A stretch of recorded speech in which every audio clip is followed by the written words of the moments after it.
Bienvenue sur ma chaîne YouTube, je m'appelle Paul Rougier et si vous êtes ici, vous êtes probablement un spécialiste de l'habitat ou du BTP et vous souhaitez trouver des chantiers, vous souhaitez développer votre activité et justement sur ma chaîne YouTube, je partage des trucs et astuces pour vous aider justement à développer votre entreprise et à être autonome dans votre acquisition clientèle sans pour autant que vous passiez des heures à aller chercher des chantiers puisque votre métier c'est d'être sur les chantiers, c'est pas d'aller faire de la prospection ou ce genre de choses.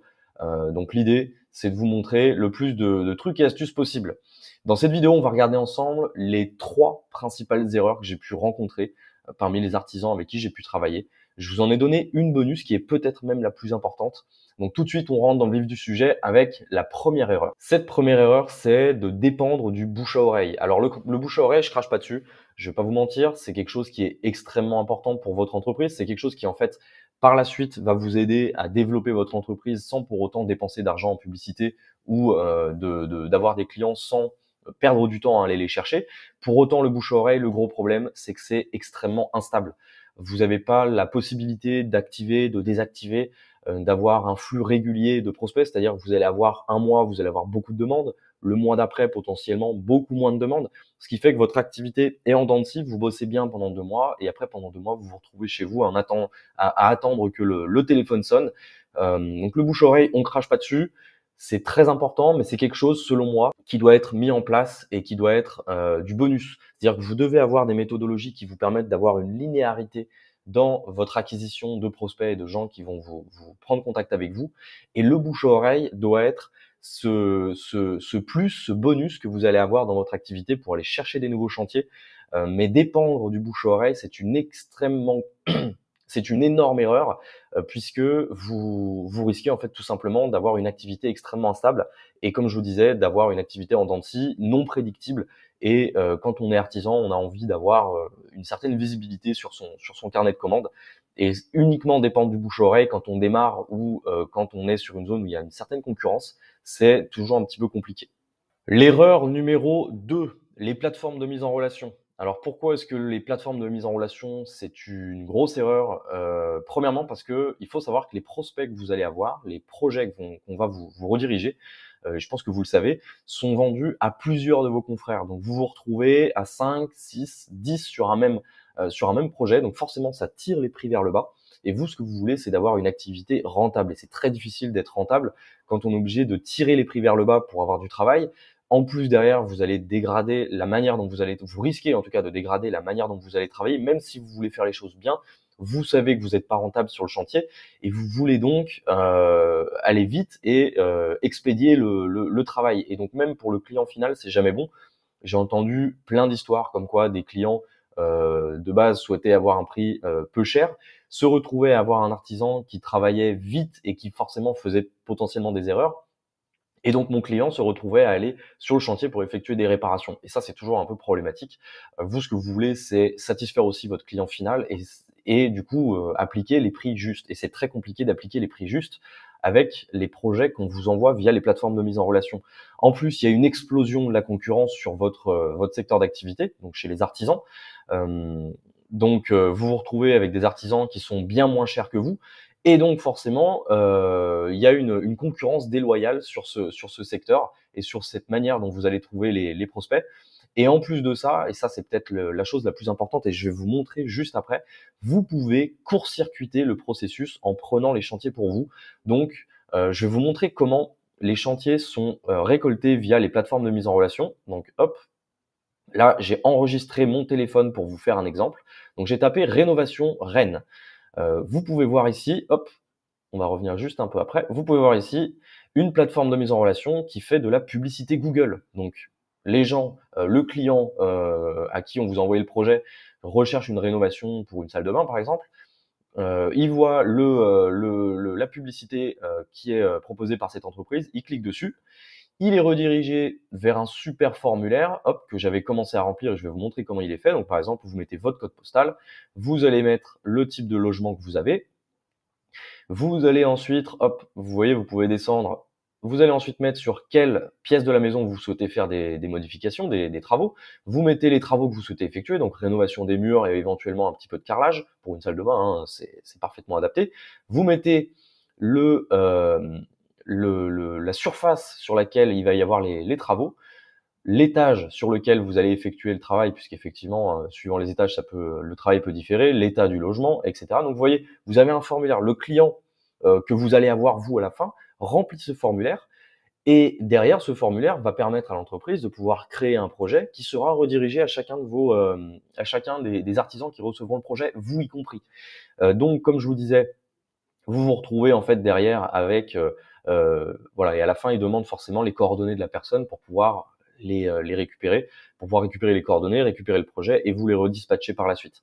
Et donc en fait, vous avez la possibilité avec les méthodologies, notamment les méthodologies que je vais vous partager sur cette chaîne YouTube, d'aller court-circuiter justement ces plateformes de mise en relation. Alors après, je vais pas leur cracher dessus non plus, ils font leur travail. Je pense qu'il y a des gens qui arrivent à travailler avec eux et qui peuvent trouver des chantiers. Pour autant, comme je vous le disais au début, vous vous retrouvez à plusieurs sur des mêmes projets, c'est compliqué d'être rentable.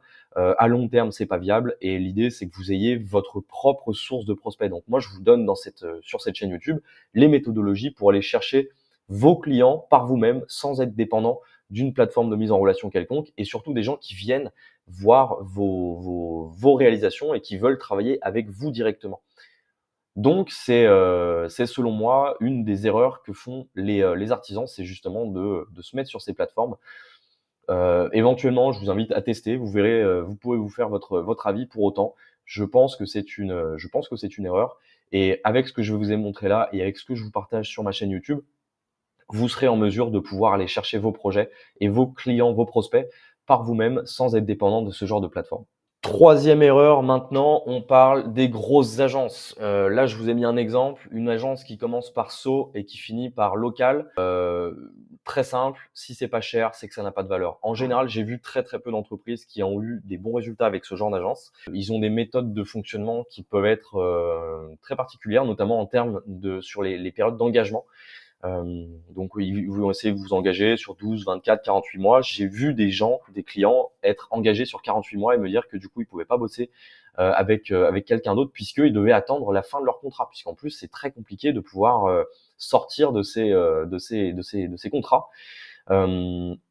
Donc vous imaginez bien qu'être engagé sur 48 mois sur une prestation qui va qui est liée à du digital, de l'acquisition clientèle, ce genre de choses, c'est pas possible.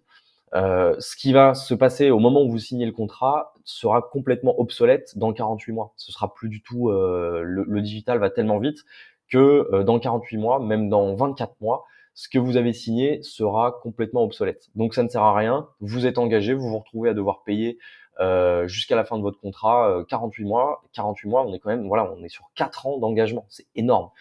Et j'ai vu beaucoup d'entreprises être engagées sur ce type de délai avec ces entreprises-là.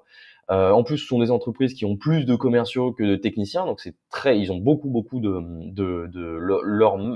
leur valeur ajoutée en fait se situe plus sur leur manière de vendre que sur le délivrable, sur ce qu'ils vont vous livrer à la fin.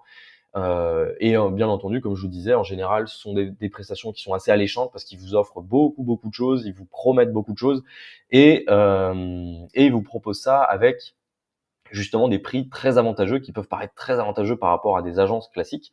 Et du coup, forcément, on a l'impression d'avoir fait une bonne affaire. Et on se rend très vite compte qu'en fait, les choses qui sont mises en place ne nous apportent que très peu de résultats. En tout cas, j'ai vu peu d'entreprises avoir des bons résultats avec ce genre d'agence. Si vous avez eu des bons résultats d'ailleurs avec ce genre d'agence, n'hésitez pas à le mettre en commentaire, à me dire si vous avez eu justement, si vous avez été satisfait de ce qui a été mis en place. Je serais très curieux de pouvoir en discuter avec vous.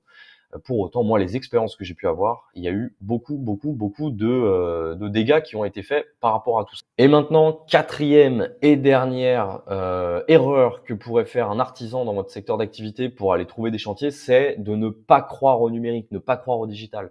Il y a un moment donné où aujourd'hui, le marché il a évolué et vos futurs clients utilisent le digital pour aller pour trouver un restaurant, pour trouver un artisan, pour trouver des magasins où aller faire les courses, pour trouver. Les gens aujourd'hui utilisent le numérique pour tout. Google est utilisé dans plus de 80%, 90% des décisions d'achat des prospects. Même quelqu'un qui va être recommandé par le bouche à oreille, par exemple, pour faire des travaux chez lui, même cette personne-là va de toute façon potentiellement aller regarder sur Google ce qui se passe autour d'elle. Par exemple, ici, j'ai fait l'exemple, hein, taper rénovation Rennes, et la personne va regarder ce qui se passe autour de les artisans présents autour d'elle, puisqu'elle se dit, voilà, peut-être qu'une entreprise comme voilà cette entreprise-là, Avenir Rénovation, 4,9, 14 avis, l'entreprise peut se dire, la personne pardon peut se dire, ça peut être intéressant de bosser avec eux. Et refuser de s'adapter et de croire au numérique, c'est faire le choix d'être invisible. Encore une fois, aujourd'hui, avoir pignon sur rue, c'est être présent sur Google. Si vous n'êtes pas présent sur Google, notamment sur une fiche Google My Business bien optimisée, que vous n'êtes pas présent sur la carte que Google propose, que vous n'avez pas de support pour par exemple un site internet, un petit site internet, vous n'avez pas besoin d'avoir quelque chose d'énorme.